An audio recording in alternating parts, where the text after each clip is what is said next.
একের পর এক ইমাম হুসাইন লাশগুলাকে নিচ্ছেন আর কারবালায় দাফন করছেন। বাবা গো, বেটার লাশ নিয়ে যাচ্ছে, ভাগনার লাশ নিয়ে যাচ্ছে। বলুন তো সেদিন ইমাম হুসাইনের অবস্থা কেমন হয়েছিল? তবু ইমাম হুসাইন সবুরের পাহাড় হয়ে দাঁড়িয়ে আছেন। ইমাম হুসাইন যুদ্ধের ময়দানে এবার ভাবছেন, আমি যতক্ষণ যাব না কারবালার যুদ্ধ থামবে না।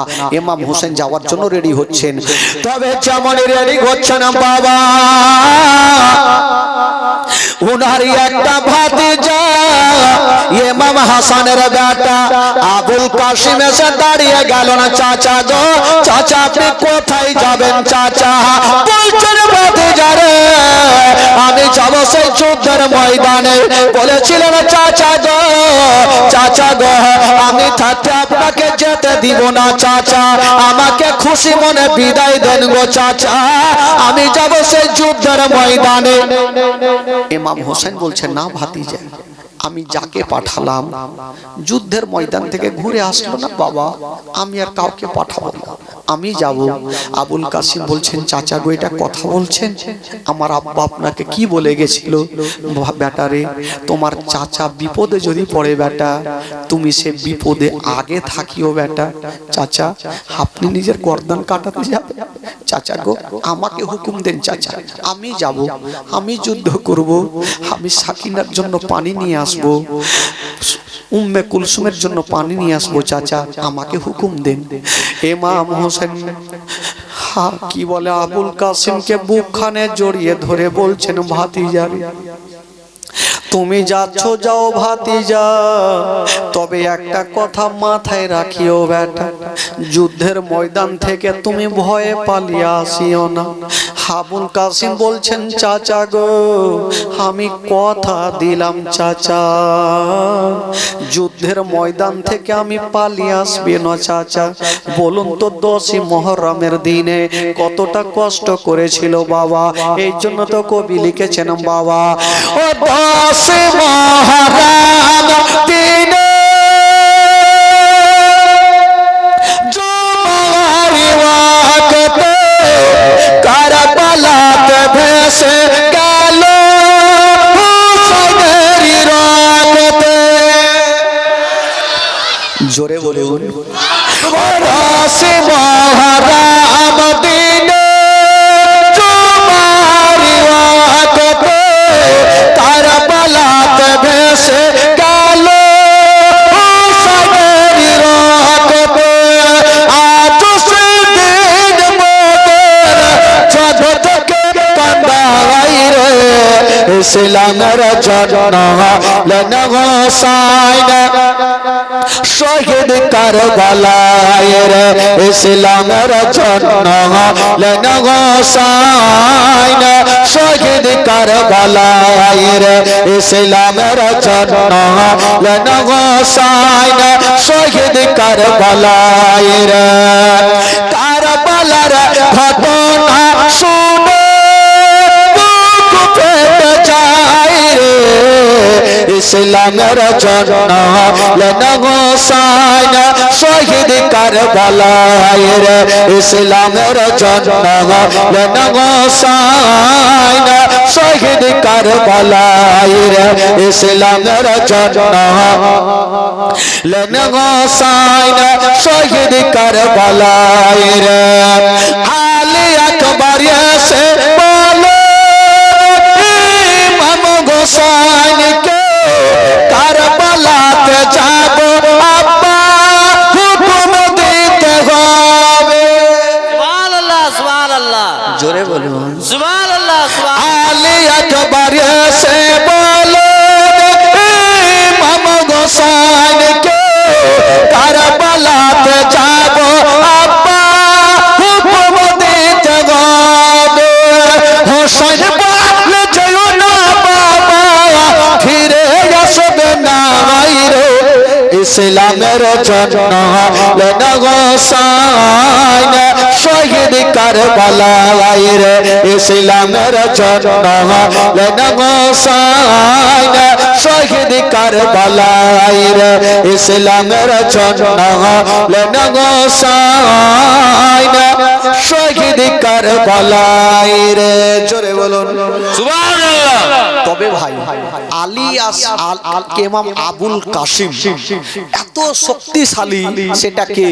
সেটা হলো ইমাম হাসানের বেটা।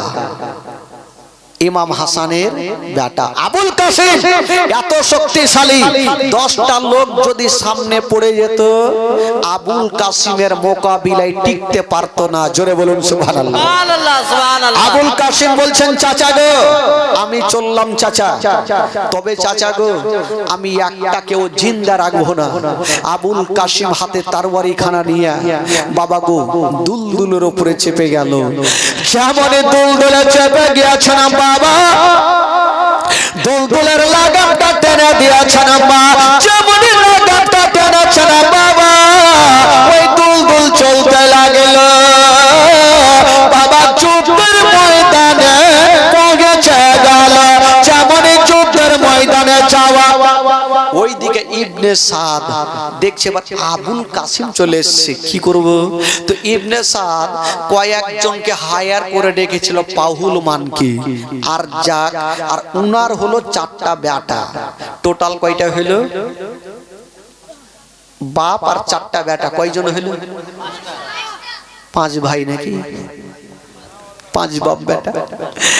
আর যাক এত পাহুলমান, তার সামনে হাজার হাজার লোক থাকলেও তাকে ভয় পাই। ওই লোকগুলাকে হায়ার করে ডেকেছিল আবুল কাসিমের মোকাবিলাতে। ইবনে সাদ বলছে আর যাক আবুল কাসিমকে যুদ্ধের ময়দানে ডাকছে। ইবনে সাদের লোকেরা আলী আসগরকে শহীদ করে দিয়া বাহাদুরের কাজ নয়, আলী আকবরকে শহীদ করে দিয়া বাহাদুরের কাজ নয়, আউন মোহাম্মদকে শহীদ করে দিয়া বাহাদুরের কাজ নয়, আমি হলাম ইমাম হুসাইনের ভাতিজা, ইমাম হাসানের বেটা, একটাকে ও জিন্দা রাখবো না, একবার আমার মোকাবিলাতে আই। কেউ যাই না। ইবনে সাদ বলছে আর যাককে পাহুলমানকে আর যাক যা।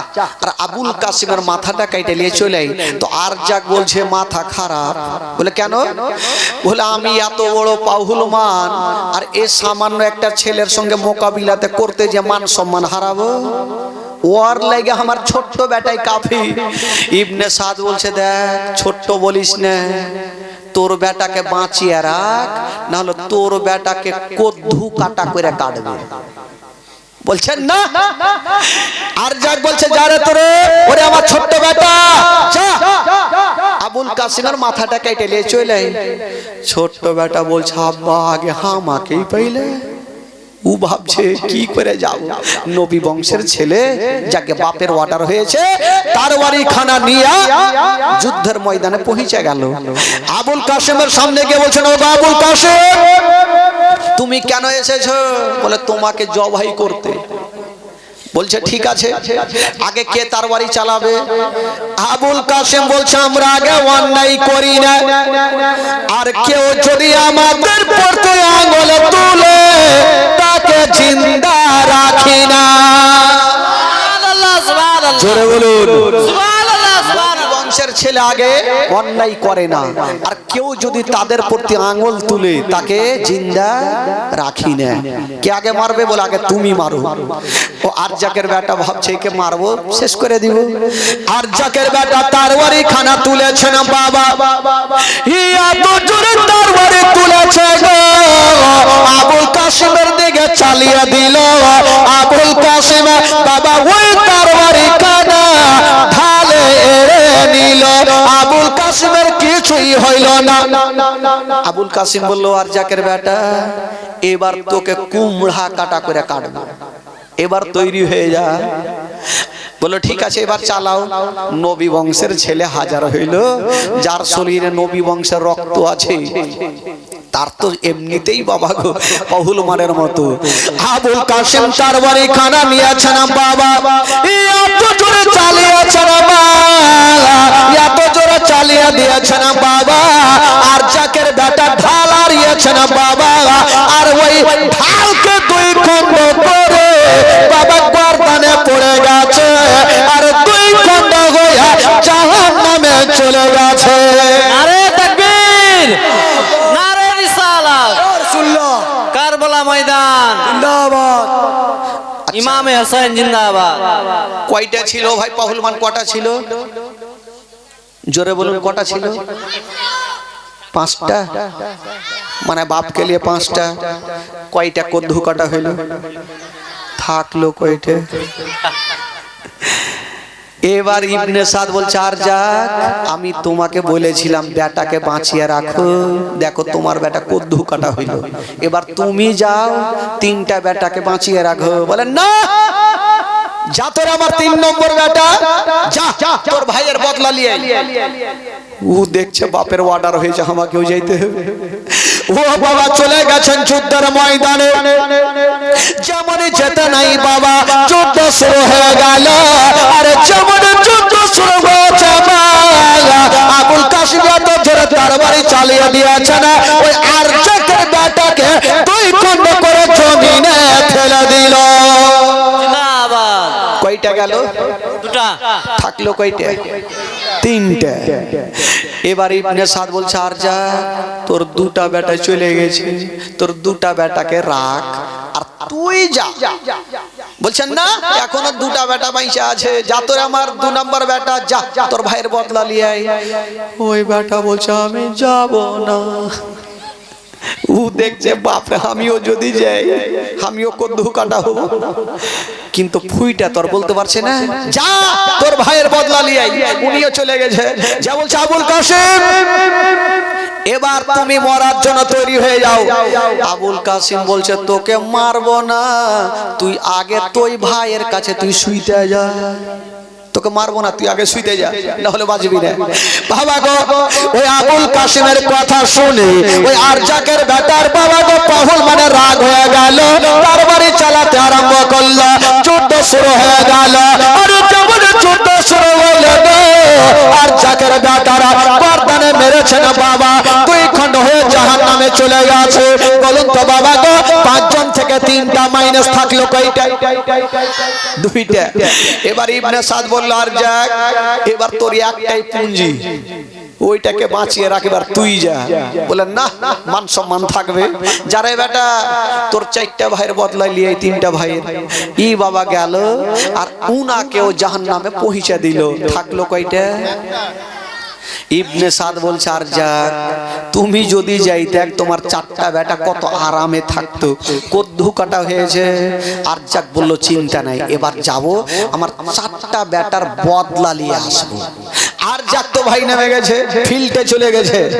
আর ফিল্ডে গিয়ে ভাই এদিকে মাথা ঝুলাইছে, ওইদিকে ঝুলাইছে, ওইদিকে ঝুলাইছে। দেখবেন এদিকে বল খেলা, ফুটবল খেলা হয় যখন, দেখবেন প্লেয়ার নামবে, নামার 10 মিনিট আগে নামবে, এদিকে মাথা ঝাড়বে, ওইদিকে ঝাড়বে, যার চুল বড় আছে ওইদিকে ঝাড়বে। কিছু কিছু যুবক ছেলেরা থাকে না, কিছু কিছু যুবক ছেলেরা থাকে পিছনে চুল নাই, সামনে বাড়কা বাড়কা হাতির মতন চুল। হ্যাঁ, আর ওই রকম তো আছে, তো আছে কিছু ছেলের ফের এরকম থাকে, বকরি বাবা কোন জায়গাতে পেচ্ছাপ করতে পাইনি, আর এখানে পেচ্ছাপ করে দিয়েছে, চুল লাল। আরে বাবা, তোর বকরি কোন জায়গাতে পাইনি, এখানে পেচ্ছাপ করেছে হুজুর। এটা হলো স্টাইল।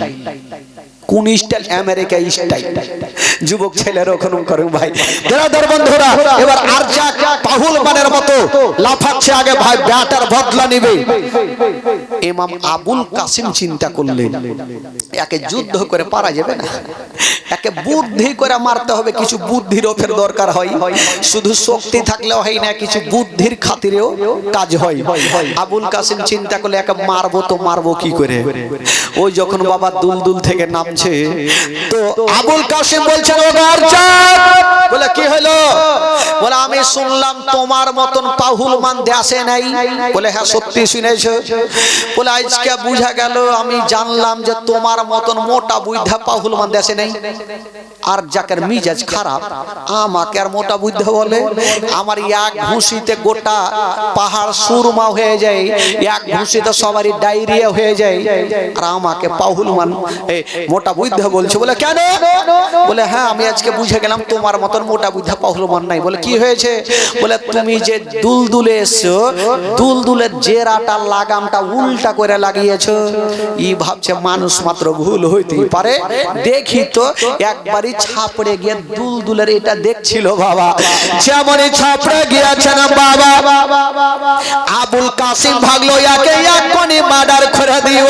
হাতে ছিল তার বাড়ি খানা, বাবা দেরি করলো না, এত জোরে চালিয়ে দিয়েছে না বাবা, এত জোরে চালিয়েছে ওই আর জাকের বাবা এই ঘাড়ের ওপরে পড়ে গেল। যেমনই ঘাড়ে পড়েছে বাবা দুই খণ্ড হয়ে জাহান্নামে পৌঁছে গেল। নারে তাকবীর, কয়টা গেল? নারে রিসালাত। আচ্ছা কয়টা গেল ভাই? থাকলো কয়টা? এই কইছে জিরো, মানে থাকলো না, মানে জিরো। এইবার ইবনে সাদ একটা লোককে বলছে তুই যা আর আবুল কাসিমের মাথা কেটে নিয়ে আয়। ওই লোকটা বলছে আমাকে বেতন দিলেও ভালো, না দিলেও ভালো, চাকরি করব না, চাইয়া চিনতে খাবো। বড় বড় পাহুল মান পারলো না, আর আমাকে বলছে যাও, ভুল করে যাবো না। ওই লোকটা তো চলে গেল। আবার একটাকে ডেকে বলছে যা। ওই লোকটা বলল হুজুর আমিও চললাম, ভুল করে ও যাব না। ইবনে সাদ বলল না, একে এইভাবে পারা যাবে না, একজন একজন করে যদি পাঠানো যায় পারা যাবে না। কি করব? আসো সবাই মিটিং করে নি। ইনারা মিটিং করছে। আবুল কাসিম চিন্তা করলেন আমি একবার যাই, একবার আমার চাচার সঙ্গে একটু কথা বলে চলে আসি। আবুল কাসিম এক পা দুই পা করে চলে গেছেন, চাচার সামনে গিয়ে দাঁড়িয়ে গেছেন। চাচা গো, চাচা গো, বলছেন ভাতিজা তুমি কি পালিয়ে চলে আসলে? বললেন না চাচা, আমি কয়েকজনকে মার্ডার করে এসেছি চাচা। তবে ভাতিজা রে কেন তুমি আসলে বলো? বলছেন চাচা গো আমার মোকাবিলায় কেউ আসতে চাহে না, তারা মিটিং করতেছিল, তার জন্য চাচা ভাবলাম একবার আপনার চেহারাখানা দেখে নিব চাচা। ইমাম হোসাইন বলছেন ভাতিজা এসো একবার আমার বুকখানে এসো। ইমাম হোসাইন আবুল কাসিমকে বুকে লাগায়া গালে মুখে চুমা দিচ্ছেন। বাবা আবুল কাসিম বলছেন চাচা, চাচা গো একটা কথা বলবো গো চাচা। বলছেন চাচা গো আমি অনেকক্ষণ যুদ্ধ করেছি চাচা, কয়েকজনকে জাহান্নামে পৌঁছে দিয়েছি। তবে চাচা গো, চাচা গো যদি পারেন চাচা আমাকে এক পেয়ালা পানি দিয়ে দাও চাচা। ইমাম আবুল কাসিম বলছে চাচা গো একটু যদি পানি পান করে নি চাচা, তবে আপনাকে কারবালায় যেতে দিব না চাচা, আমি 22,000 সৈন্যকে দুনিয়া থেকে সরিয়ে দিব।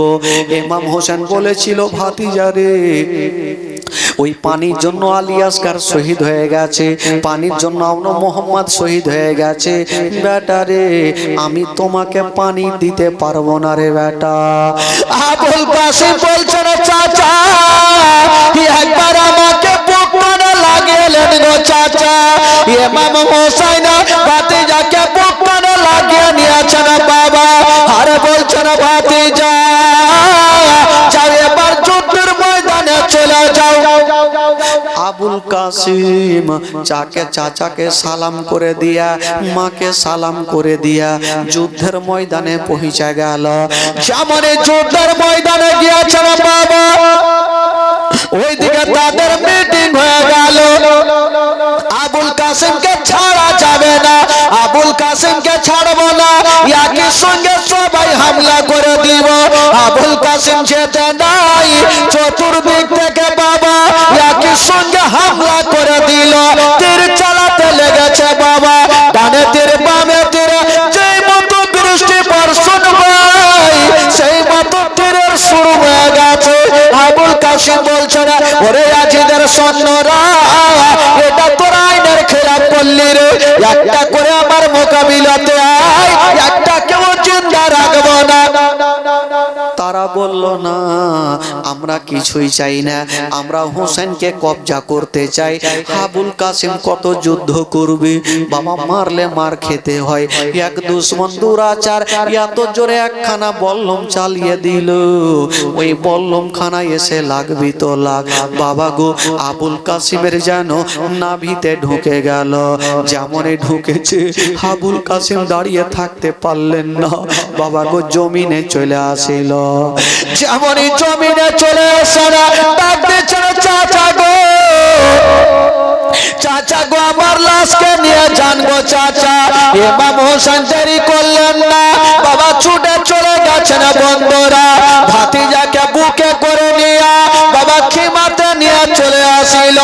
আবুল কাসেম একবার চাচা বলে চোখটা খুলেছে, আর চোখটা বন্ধ হয়ে গেল। সারা জীবনের মতো আবুল কাসেম দুনিয়া থেকে বিদায় নিয়ে চলে গেল। সকলে পড়বে ইন্না লিল্লাহি ওয়া ইন্না ইলাইহি রাজিউন। আবুল কাসিম দুনিয়া থেকে বিদায় নিলেন। ইমাম হোসেন বেটা আবুল কাসিমকে নিয়ে ঘাড়ে করে নিয়ে কারবালায় আবার কবর তৈরি করলেন। লাইন ধরে সবাইকে দাফন করছেন। বাবা গো, আবুল কাসিমকে দাফন করা হইল। বেরাদার বন্ধুগণ, বাবাজি আমার ভাইরা, এবার ইমাম হোসেন দেখছেন যে না, আমার একের পর এক সবাই তো চলে যাচ্ছে, আমি আর কাউকে পাঠাবো না, এবার আমি যাব যুদ্ধের ময়দানে। বাবা গো, ইমাম হোসেন যুদ্ধের ময়দানে যাওয়ার জন্য এবার রেডি হচ্ছেন। ভাই বেরাদার বন্ধুগণ, রাত্রি 12টা বেজে গেল। হায়াত বাকি, মুলাকাত বাকি। আবার কালকে শেষ রাত্রি, শেষ দোয়া, শেষ ফাতেহা অবশ্যই হবে। তবে সকলে দাঁড়িয়ে যান আর সালাতু সালাম পড়ুন, আর একটু আগিয়ে গিয়ে চলে আসেন। গ্রামবাসী তাহারা একবার মাইরে দেখে, ও সাদা কাফন পরাইয়া সোয়াইয়া,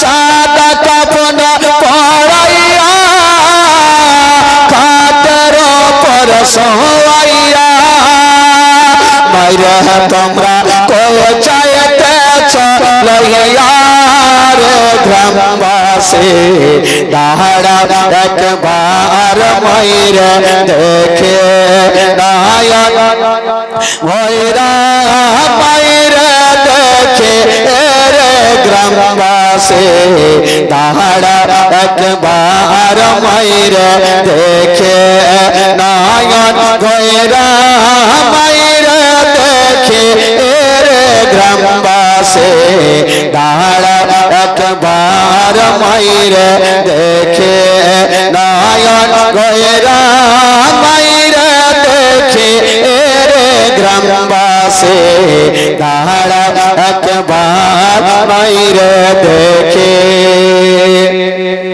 শোনো বাড়ির লোক জন, কান্দিও না এখন, আর কান্দিলে লাভ হবে কে।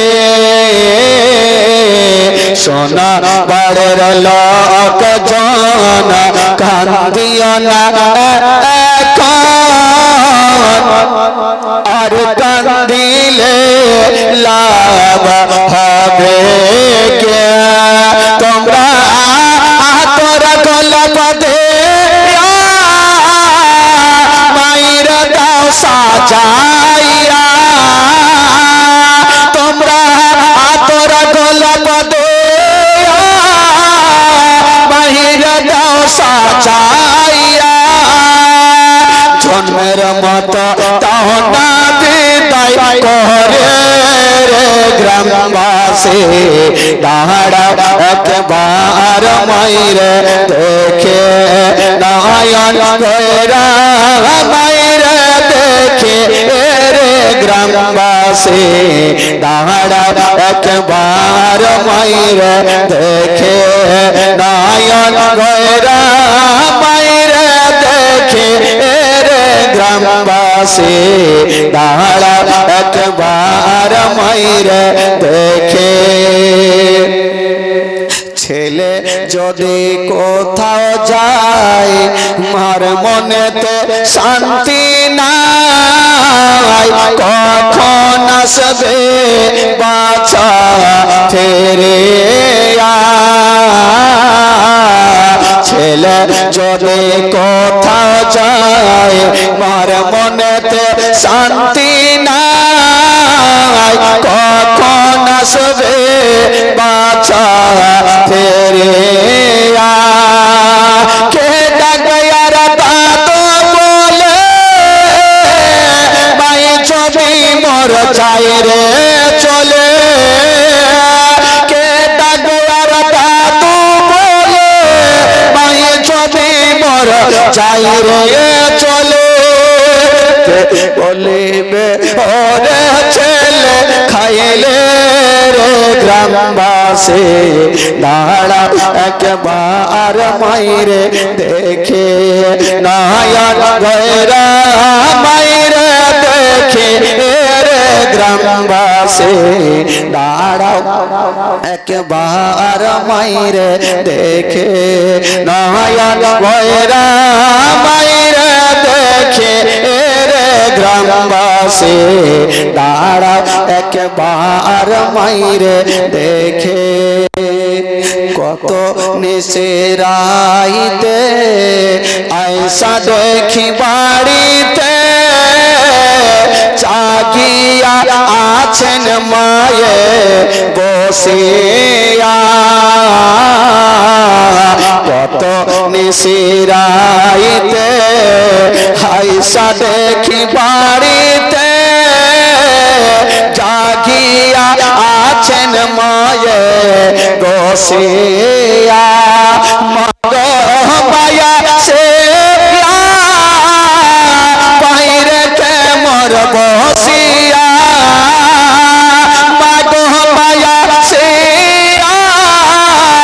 বাইরে কে মোর বসিয়া এমন মাইরে ধইলা কেমন থাকে রে গ্রামবাসী দাঁড়া একবার মাইরে দেখে নয়ন ভৈরা মাইরে দেখে রে গ্রামবাসী দাঁড়া একবার মাইরে দেখে নয়ন ভৈরা মাইরে দেখি রে গ্রামবাসী দাঁড়া একবার মুকুটা দেখি জোরে বলুন সুবহানাল্লাহ। আচ্ছা কালকে যিনারা এসেছিলেন একটু হাত তুলে দেখান তো বাবা, যারা এসেছিলেন একটু হাত তুলেন মাশাআল্লাহ সবাই এসেছিলেন। আচ্ছা কালকে আমার নবী চার লাগি পাগল সবে ছাড়া তার হইল সৃষ্টি ত্রিভুবন কাঁদি আমি সারা কোণে কখন যাব সেখানে কাঁদি আমি সারা কোণে কখন যাব সেখানে সহে না সহে না আর পরানে মদিনার মাটি রে সকল শখ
পাখায় আমার সাথে নাই রে টাকায় আমার কেমনে কেমনে যাব সেখানে নারা মাটির সকল শখ বোঝে তার কপালে সকল শখ বোঝে তার কপালে মদিনারে পাখি যদি হতাম আমি উড়ে উড়ে যেতাম আমি থাকত না মনে কোন যন্ত্রণা দেহ নাই রে পাখায় আমার সাথে নাই রে টাকায় আমার দেহ নাই রে পাখায় আমার সাথে নাই রে টাকায় আমার কেমনে কেমনে যাব সেখানে নারা মাটির